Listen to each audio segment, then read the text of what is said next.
Alright, so we're back in the world of Path of Exile 2, and today guys, I'm going to be giving you the final update on my Pathfinder Werewolf. As I told you guys, I wanted to give you a final update as we get closer to the near end of the build. There's really not too much more that I really want to accomplish with this character. I faced off against Arbiter Vash, I fought plenty of the Pinnacle bosses. I didn't get to face Aziri because, well, I just don't want to play with Incursion, but for the most part, I'm doing tier 15 maps with pretty much all the auto modifiers open up on most of my maps, and I don't think there's too much more that I really need to do other than min-max, and I want to try other characters. So wanted to give you this final update because I just want to give you the direction. I think I'm gonna lead this video with just kind of giving you my thoughts, impressions of the druid on the Pathfinder, or like the werewolf form on the Pathfinder, and then give you all the gear and all that stuff. I will have a mobalytics down below in the description if you want to see the full updated version, and if you don't care what I have to say, because I know some people don't, I'll have a timestamp so you can skip to the gear and the final pieces. Just going over my thoughts. What do I think of the class? How do I rate it? So on and so forth. When we're talking about the werewolf as it's like in itself, I'm not going to say it's like bad or anything. I think it's pretty decent. If I had to give it like a grade of like A, B, C, or anything like that, I would give it like a high B, possibly a low A. The reason for this is a combination of things. I do like this speed. This feels, and it does embody the feel of a werewolf. I'm fast, I'm strong, I'm killing things really quickly. With ice setups, you definitely have some decent AoE. Not as big as others, but still have decent AoE. You can kill some stuff really quick. It's a fun experience, I think. It's just a fun experience. You get to be a werewolf, and I think they capture that really well with it. On the other end, what I don't really like about the class is the over-reliance on Lunar Blessing. Without Lunar Blessing, it is really hard to play this class. Like, your damage dips extremely hard. When I say class, I just mean like the werewolf, not the Pathfinder. But your damage dips really hard, and you're kind of really reliant on it.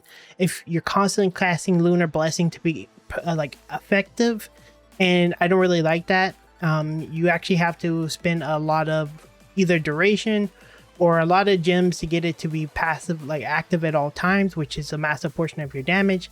And you're constantly howling and casting the spell, and it feels super annoying. And I'm not a big fan of that, because I do feel like a lot of other builds can just play the game and not have to press a button every second or every like 15 seconds to get the buff so that it can do damage. And it's like very timing based as well. On top of that, like, you need to freeze, you need to have Lunar Blessing up, you need to empower, and that's where a big bulk of your damage. And if you don't have some of these things off, your damage suffer.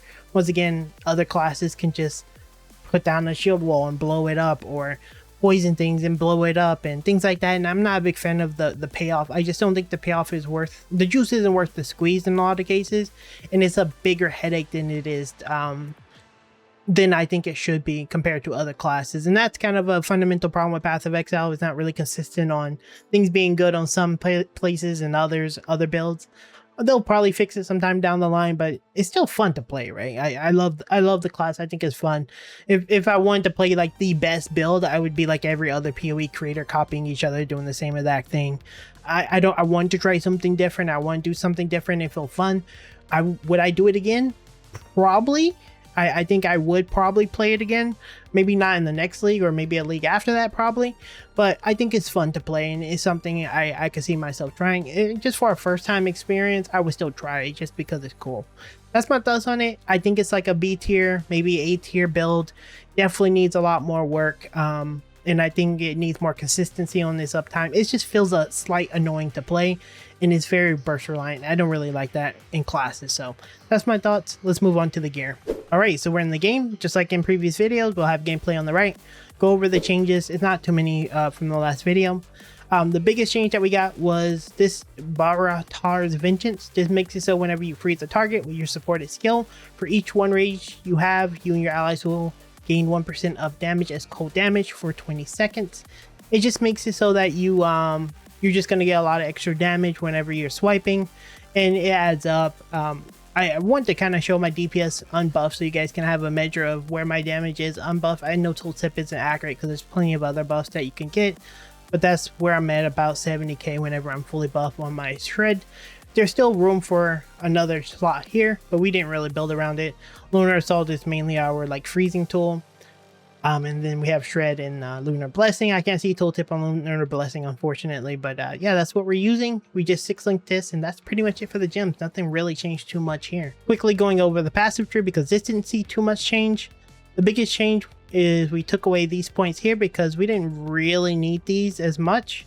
And then we came over here, we grabbed the move speed, and we grabbed this one here, Blur. We came over here, I think we added this one relative to the last time we made a video, and then we added this one here for high alert for the evasion stun threshold, which actually has been pretty helpful. And then finally we added immaterial for a more evasion rating and stuff like that. And then I think we got another gem slot. We didn't put anything in it, but our gem slots are exactly the same the last time you saw it. Just added a few more skill points, and we grabbed our ascendancy, sustainable practices, and relentless pursuit, and we're pretty good on here. We feel these feel like really solid nodes. These are some of the best ascendancy nodes I think in the game. So that's our passive tree. Not too much has changed there. When it comes to the equipment, I'm just talk about major changes. First off, our Astra Mentis, we end up hitting with 2 divs to get it to 85%, and then we fully qualityed it up, so it got to 100 with 8 on his max attributes or all attributes. So we have 108 stats for this. Still probably my best purchase. I got it for 40 chaos, I think it was. No, I got it for 1 div, actually. I got it for 1 div, and then I invested 2 div and it became 3 div. Probably can get one for about this price, but this has been a really good one. And we allocated Jack of all trades, and that's this one down here. And this gives us 2% damage per 5 of our lowest attributes. Our attributes are pretty decent right now, and most of our nodes here, travel nodes, are damage nodes. We got a few strength nodes and the things that we can't change, but most of them are damage, efficiency, and so this actually ended up stacking up pretty big and giving us a ton of damage. So it's pretty nice to have. But yeah, Astra Mentis, that's what we got. Gonna be pricey, but it's still a good investment.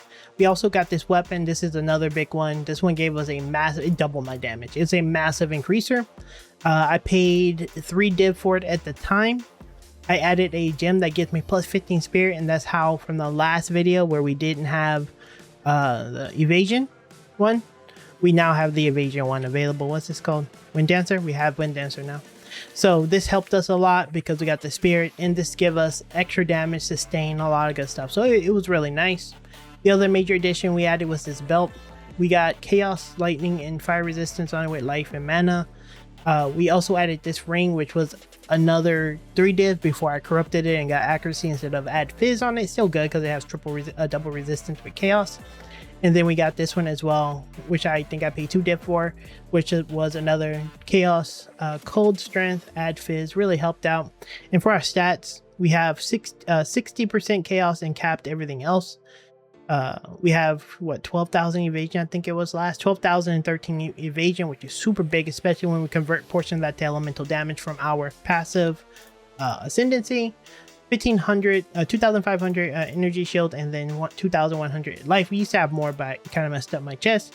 This is my current chest, but I actually had this one before, but I vaulted and corrupted it, and I lost the spirit, so I couldn't use it anymore. So this was actually a pretty decent piece, but I messed it up through greed as usual.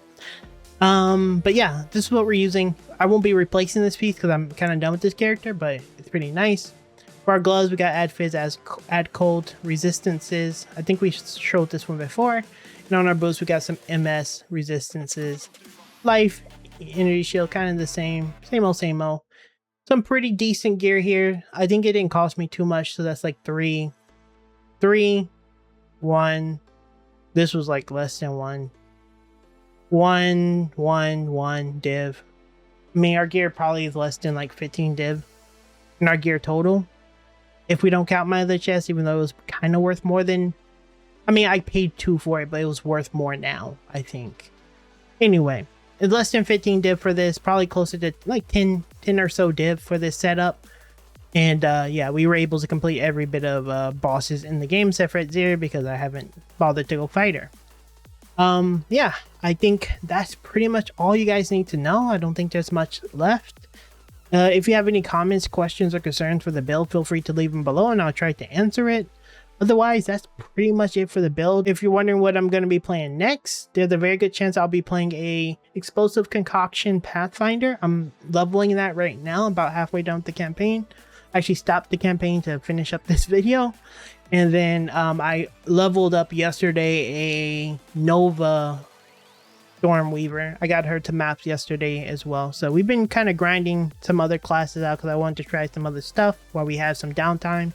But yeah, if you have any comments, questions, or concerns, or you're just interested in seeing those builds come to life, feel free to you know, stop by. I probably will be playing a lot of Pathfinder in the future of leagues and stuff. I really like the class. It's really nice. But yeah, thanks for watching, everybody, and I'll see you in the next one very soon.